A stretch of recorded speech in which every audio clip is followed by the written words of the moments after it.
Welcome to NewsRap Local. I'm your host, Justin Chapman. Thanks for being here. After providing a few brief updates on this month's local stories, we'll speak with our guest, Martin Gordon of the Pasadena Community Coalition. But before we get started, let's check out these Pasadena media news briefs. Assemblyman Chris Holden has been appointed chair of the California State Assembly Committee on Appropriations. The committee's primary jurisdiction includes all fiscal bills, bonds, and alternative public financing. Holden chaired the Assembly Committee on Utilities and Energy for 5 years, overseeing public utilities, the California Public Utilities Commission, energy companies, telecommunications, and international trade. He will continue as a member of that committee, as well as the Assembly Committee on Judiciary, the Assembly Committee on Communications and Conveyance, and the Assembly Committee on Environmental Science and Toxic Materials. After being appointed, Holden said, "After serving nearly 24 years on the Pasadena City Council and 9 years in the California State Assembly, I have learned the important balance of maintaining fiscal responsibility and advancing effective public policy. I look forward to working with my colleagues as we endeavor for another impactful legislative session." Pasadena's interim city manager, Cynthia Kurtz, announced that 3 department heads will rotate in the interim assistant city manager position. Parks, Recreation, and Community Services Director Brenda Harvey Williams, Chief Information Officer Philip Leclerc, and Director of Planning and Community Development David Reyes will each serve a 3-month term as the assistant city manager. Harvey Williams will assume the role first. She has been with the city for 34 years and has served as Finance and Management Services Administrator, Acting Deputy Finance Director, Administrative Office Principal Consulting Analyst, and a Management Analyst. Leclerc will take over after Harvey Williams.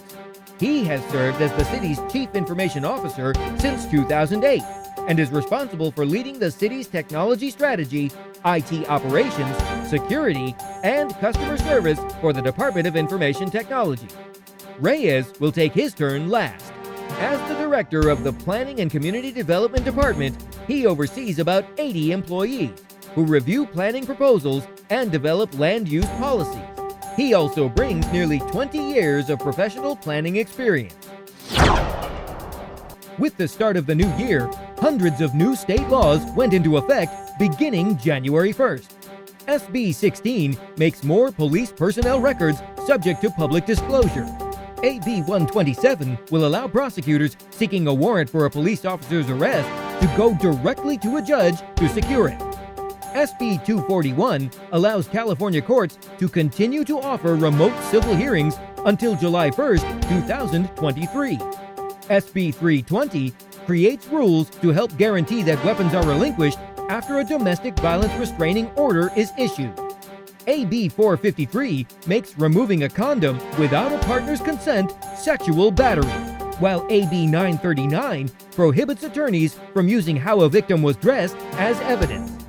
Finally, AB 855 means California Native American Day will become a judicial branch holiday, replacing Columbus Day, celebrated on the 4th Friday in September. I thought it was going to be a slow news month over the holidays. Boy, was I wrong. Let's turn first to our lightning round of news updates. 1. The Omicron surge has continued to disrupt Pasadena. Daily cases were recently 11 times higher than the week of December 20th, the highest numbers in the entire pandemic, although daily cases have just started to decline slightly. The city surpassed 20,000 cumulative cases since the pandemic began, and there have been 377 deaths. Luckily, hospitalizations aren't as high as previous variants and surges, but Huntington Hospital still had more than 100 COVID-infected patients recently, with more than 85% of those in the ICU unvaccinated. Pasadena Public Health Director Dr. Ying Go said the Rose Parade helped contribute to the spread, quote, "without a doubt." While the parade goers were outdoors, all of the visitors who came in from Ohio and Utah for the Rose Bowl game, many of whom were maskless, were in local shops and restaurants, etc. Meanwhile, the city has canceled the Black History Parade and will supplement it with several smaller and virtual events, which some are calling a double standard. The homeless count has also been postponed. Volunteers are still needed for the count, which will now take place on February 22nd and 23rd. 2. Despite the surge, PUSD students are back in the classroom. The district still does not require testing of students, but did set up a testing center at its headquarters that was overwhelmed with traffic. The city issued new health protocols that public and private schools must follow as they reopen. PCC, meanwhile, made the first 2 weeks of the spring semester virtual. 3. City Council approved an amendment in the contract between the Rose Bowl Operating Company and AEG Golden Voice to increase the number of, quote, displacement events allowed each year in and around the stadium. They want to hold more music festivals in order to generate much needed revenue for the stadium as other stadiums open in Southern California. The Rose Bowl Operating Company will come back by April to lay out its long-term plans for the stadium and revenue opportunities. 4. Interim City Manager Cynthia Kurtz has appointed Alex Sotu and Tiffany Jacobs Quinn to serve as rotating interim Human Resources Director, Jeffrey Keitlinger as Acting General Manager of Pasadena Water and Power, David Klug as Acting Economic Development Manager, and Deputy Chief Cheryl Moody as Interim Police Chief May 2nd until May 2nd, when Commander Jason Clausen will rotate into the position until a new city manager is appointed and chooses their permanent chief. 5. Just 2 months after the Citizen Police Oversight Commission formally convened, the city announced that its new independent police auditor, Brian Mexi, who was supposed to work with the commission, has resigned and is going back to the Seattle Police Department. Members of the Oversight Commission called the news, quote, very disappointing and very disruptive. 6. Longtime PUSD school board member and former president of the board, Scott Phelps, announced that he will not run for re-election for his District 7 seat this year after nearly 18 years on the board. Meanwhile, Dr. Yarma Velasquez, a tenured professor at Cal State Northridge, whose children attend a PUSD school, has announced that she is running for that District 7 seat. She would be the first Latina school board member in the district's history if elected. 7. The technical feasibility analysis and supplemental traffic analysis for the city's acquisition of the 710 Stubland have been completed, and now the city is working with Caltrans on the development of a relinquishment agreement. Once the city gets that land back, community input will be gathered about reintegrating that area back into the fabric of the city and land use determination. Despite the city's objections, Pasadena was included in those regulations along with El Sereno, though South Pasadena will have a different set of regulations for the 710 sales, creating inconsistency throughout the corridor. The United Caltrans tenants said the new regulations will negatively impact current tenants. Caltrans is now clear to begin selling the properties immediately. 8. Following the redistricting process, Congressman Adam Schiff's 28th district will become the 30th district, which will include Linda Vista and the Rose Bowl area, and a small portion of Northwest Pasadena, but no other parts of Pasadena. Congresswoman Judy Chu's 27th district will become the 28th district and will include West Pasadena and the rest of Pasadena as of January 1st, 2023. 9. City Council voted to extend an emergency interim ordinance to December of this year, setting development standards for the construction of multiple dwellings on single-family zone properties as allowed by Senate Bill 9. Which has become a flashpoint in the battle between cities and the state for affordable housing. The ordinance is intended to mitigate some of the impacts of SB 9 and includes standards such as limits on the number of units, landscaping requirements, parking requirements, height limits, a prohibition on short-term rentals, and more. And 10, Governor Newsom rejected parole for Sirhan Sirhan, who assassinated Bobby Kennedy in 1968. Sirhan, who was a Pasadena resident and PCC student at the time of the shooting, was recommended for release by a parole board last August. Angela Berry, Sirhan's lawyer, who told me in August that he would live in Pasadena if released from prison, said she would ask a judge to overturn Newsom's denial, and Sirhan will be scheduled for a new parole hearing no later than February 2023. So this story is not quite over yet. Let's patch in our guest, Martin Gordon. Martin, thank you so much for coming on the show. I'm glad to be here, and thanks for inviting me. Martin is a longtime community activist and chair and CEO of the Pasadena Community Coalition. The mission of the coalition is to be a watchdog for the community and generate dialogue and action on quality of life issues.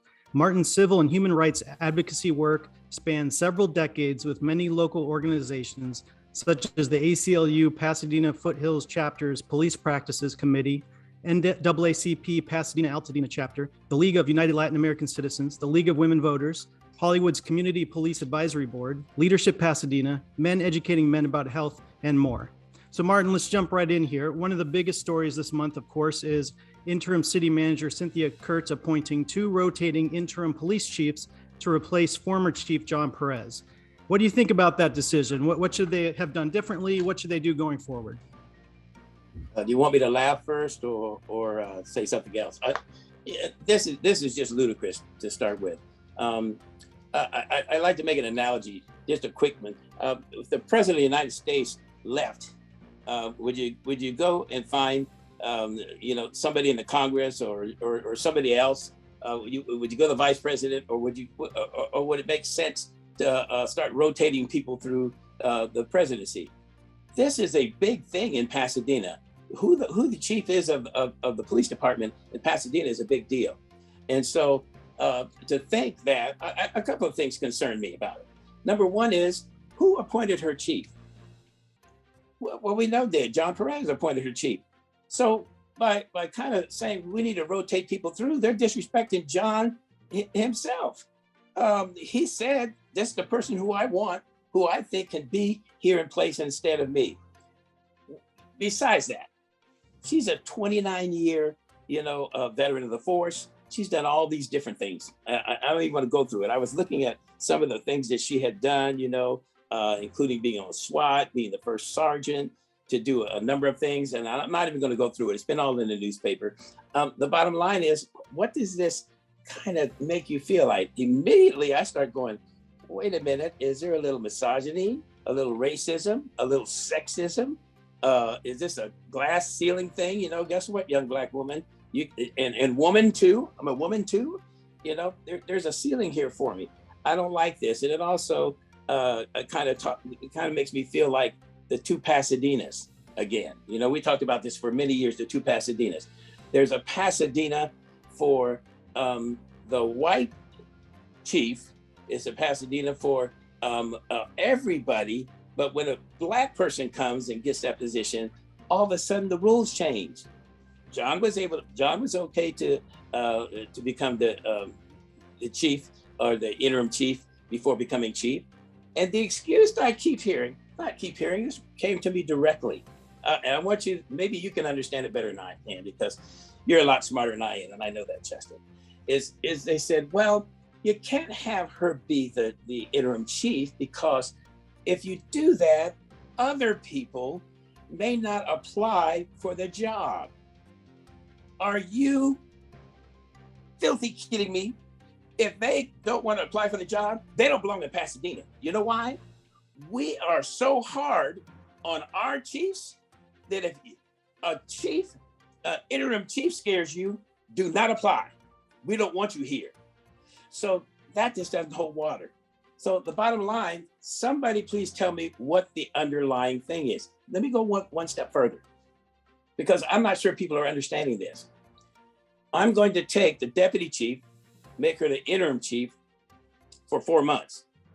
Then I'm going to take a retired white male who reported to her, a commander who reported to her, take him, make him the chief, and tell her to report to him. Are you kidding me? She has to deal with the chain of command and whatever our city manager says. But if that was me, I probably would have jumped up and down and started slapping people. Of course, I'd be in jail now, and that's a whole nother thing. And we all know that we don't want me in there. But you get my point. That's outrageous. That's really saying, guess what? There's a good old boys club here, right? And the good old boys club says we have to have a white male to finish out this process. This Black woman needs to take a step back. There's a whole bunch of issues here. Whole bunch of issues here. I'm sure I went on a little bit too long because we've got a lot to cover. Does that kind of give you an idea? And the community is really up in arms. And one more thing I got to say is this: it's not whether or not she's going to become the chief of police. Who knows? Maybe she's not the right person for the chief of police, but she's definitely paid her dues to be the interim chief. And what does this say to the other rank and file who have worked hard and done their 29 years of service when they're looking at, they want to be chief or they want to be a commander? It says, if you're Black, you better watch out because it's not going to happen. Now we can move on. And about social equity for legal cannabis, there's a new ballot initiative in the works called the People's Initiative to establish local ownership of commercial cannabis retail businesses, which would change the city's municipal code to allow 11 cannabis licenses, so an increase, and half of those must be social equity applicants and local residents that have been impacted by the war on drugs. So what are your thoughts on that, and how can Pasadena implement social equity in legal cannabis? Why is that important? I don't know why you continue to try to make me laugh, right? Number one is, I don't think people really understand what social equity is. And we already have, now that we said we were going to put in 6 people who were going to get licenses here in Pasadena. All of these were rich, white companies that came from out of the state, makes lots of money. We said, part of social equity is the city didn't want any Black people or people of color to be in this first round. And part of social equity is that you have to give back to the community in some way. The most important way to give back to the community would have been to give us jobs. And I was in contact with all of the people who were retailers and said, guess what? Give us jobs. Don't give us money. I want to give you $50,000 for this and $50,000 for that. I agree with that. There's some programs, and I have one that I'll talk about later, I hope, that could go there. But guess what? $50,000 doesn't mean anything to me. If you give me 10 jobs for $40,000, there's $400,000 and a different quality of life for the people that are getting those jobs. So that's true social equity. And then also making partnerships with African Americans and people most affected by the drug wars. That's social equity. As far as the licensing, I agree. The city did a bad job. She did a very bad job. Actually, social equity license or license for people most affected by the drug war should have been the first thing they did. Now they're saying they're going to go there. The initiative, I read it 2 or 3 times. I've looked at what's going on around the country, Long Beach, Oakland, Los Angeles. Some of those things are horrible. Some of the things in this new initiative, some of them are positive, but number one, how many of them need to be social equity? All of them, all of them. In fact, I know somebody wrote this, and I'm happy that they're pushing the agenda forward. But guess what? It's time for us to get social equity. It's time for some of these people that are now operating. They were illegal operators outside the state. So don't tell me. And now the criteria that you want to use if an African American or a person of color wants to get a license is that, well, you have to have been a drug dealer, or you have to have been convicted of a crime. You have to have a certain amount of income. I want you to have the income of a church mouse, and then you qualify. Wait a minute, you let all these rich people qualify? If you're Black, you qualify. If you live in Pasadena, you qualify. If you ever lived in Pasadena, you qualify. If you're a person of color, you qualify. So I don't want to hear this dynamic of, well, what we do on the other side is the big rich people can do whatever they want. They can have criminal convictions outside the state. They can do this, they can do that. But we want to narrow down to just as tiny as it can be. These are the only little Black people that can come in. The only little people of color come in. Shut up. We're all coming in. And when this gets to the Ed Tech committee, they better get ready, because Black people in particular, look at the stats. Black people in particular were the people most affected by the drug wars. Then Latinos, and then the rest of the minority community. But Black people in particular. In fact, the NAACP national office said, wow, we think social equity is reparations, for what's happened to us. Reparations, shoot, we're not getting a dime of it. So that's what's happening. That's what's happening with that. That's just outrageous. we got to change. I think that maybe our Councilman Hampton was right in the first place. We should have dumped it all, started over, and started with social equity. I bet you we see a different thing now. Then, I'm sorry, got off on it. You made me. And what do you think about the canceling the Black History Parade, but not the Rose Parade? Listen, I work with the Rose Parade and the Black History Parade.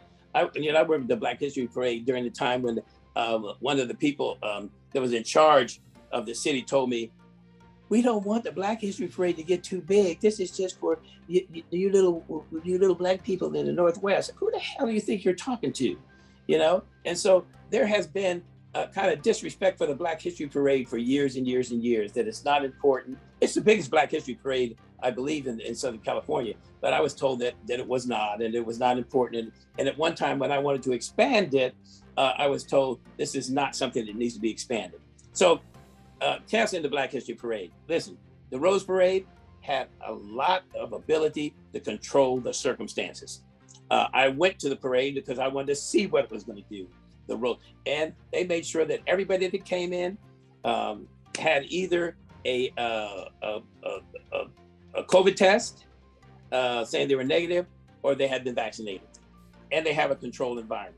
At the game, they had a controlled environment. So when they first said, well, we're going to cancel the Black History Parade, I said, I definitely want to be safe. I want Black people and all people to be safe. But this, I just saw a much more huge parade in which there was a way to control it. And there was a way to control that issue for the Black History Parade. It just was going to cost a little bit more money. We're going to have to maybe make sure that there was a certain way that you ingress and egress into the festival, to the parade itself. But we could have done that, but that costs money. Of course, they would never do this to the Rose Parade, because the Rose Parade makes millions and millions of dollars. And the Black History Parade, what does it do? Well, we kind of disrespect it a lot of times. And guess what? It costs us about $100,000. So now we don't have to spend $100,000. Bye, community. Bye. And we'll do it on Zoom like we're doing right now, because that only cost me 12 cents. Come on. They could have done something. And maybe we could have done the festival, but we definitely could have done the parade, and it definitely could have been something done in that way. And so I think it was disrespectful just to come up and say, oh, guess what? You know, since we got a lot of money, this is fine. And this is no disrespect to the Tournament of Roses. I want them to make money. In fact, when they make some money, they need to give some to the Black History Parade, a whole lot more. So the difference, though, again, the two Pasadenas, the thought of how you deal with money, the thought of how you deal with Black people in Pasadena, big difference. And in 2015, well, for years before that, you called for the tournament to increase diversity among its senior staff. So what progress has been made since then? What still needs to be done? Well, you know, in 2015, let me just tell you something people forget. This went back to 1993. 1993, when Danny Bakewell, Jimmy Morris, and Joe Brown, and a few other people stopped the parade and said, listen, you have got to put African Americans in particular, and people of color, and make diversity come to the Tournament of Roses. And so since that time, we did have the first African American president of the Tournament of Roses. And I don't know, some of you might have remembered when we came forward and we did a big event for Gerald Freeney. Hi, Gerald, out there. And we did a big event for the first Latina president of the Tournament of Roses. And so we like that. There has been some significant change and some significant help from the Tournament of Roses to get diversity going. Do we need to do more? Yes. Do we have some good things happening? Yes. But believe me, I meet with them on a regular basis, and we are moving strongly forward to make sure that we have good representation in our community, and that we also have some good connections with the Black community, the Black History Parade, and all people of color. And this year, we want to go back to having a community event at the Tournament of Roses house. It was awesome. I know my time is up. I want to tell you one significant thing that really is important to me. And it's about Dolores Higginbottom. And you know, Dolores Higginbottom just recently passed. I don't want to get too upset about it. Let me just go back. She recently passed. She was a wonderful, wonderful, wonderful, wonderful woman. And I remember when Gerald Freeney became the first president, of the Tournament of Roses, and we had that big event. She came to me, and I was real busy that way because I had a lot of things that I had to do, right? And she said, "Martin, come here." She said, "Come here." Oh, Dolores, no, Dolores, I'm busy. Anyway, I got to Dolores, and Dolores looked me in the eye. She said, "Martin, I want to tell you something." She said, "I love you for this." I said, "What?" She said, I can't believe that I stayed alive to see the first president of the Tournament of Roses. She said, "I love this." She said, "But I want to tell you, this is the first time I have ever been invited to or ever been in the Tournament of Roses house." And at that time, she was 87 years old. That's outrageous. That's not, that's what we're talking about. I found out later that she's been to every single Tournament of Roses until the day she died. Every single one.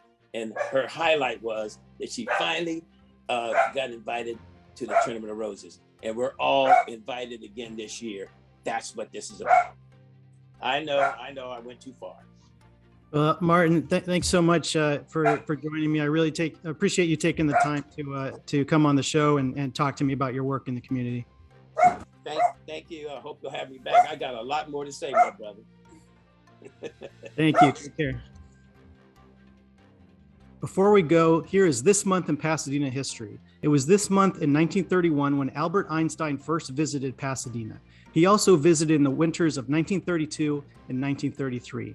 While here, he watched the Rose Parade from a second-floor suite of a bank building on Colorado Boulevard, hobnobbed with celebrities such as Charlie Chaplin, played violin with the conductor of the LA Philharmonic, visited the Huntington Library and Gardens, dedicated a new observatory at PCC, lived on and rode a bike around the Caltech campus, and spent time at Mount Wilson Observatory, where he refined and confirmed his theory of relativity. He is quoted as saying, "Here in Pasadena, it is like paradise. Always sunshine and clear air, gardens with palms and pepper trees, and friendly people who smile at one and ask for autographs. Scientifically, it is very interesting, and my colleagues are wonderful to me." In January 1933, Einstein delivered a national radio broadcast from the Pasadena Civic Auditorium, calling for peaceful relations with Germany. A few days later, Adolf Hitler became chancellor, and Einstein never set foot in his homeland again. Because of Einstein's opposition to war, J. Edgar Hoover's FBI was watching him while in Pasadena and kept a file on him that ran 1,400 pages long. Thank you all so much for joining me for this episode of NewsRap Local. Tune in every third Friday of the month at 5 p.m. Learn more at pasadenamedia.org and justindouglaschapman.com. Sign up for my monthly email newsletter to get updates on my work by visiting justinchapman.substack.com. See you next month.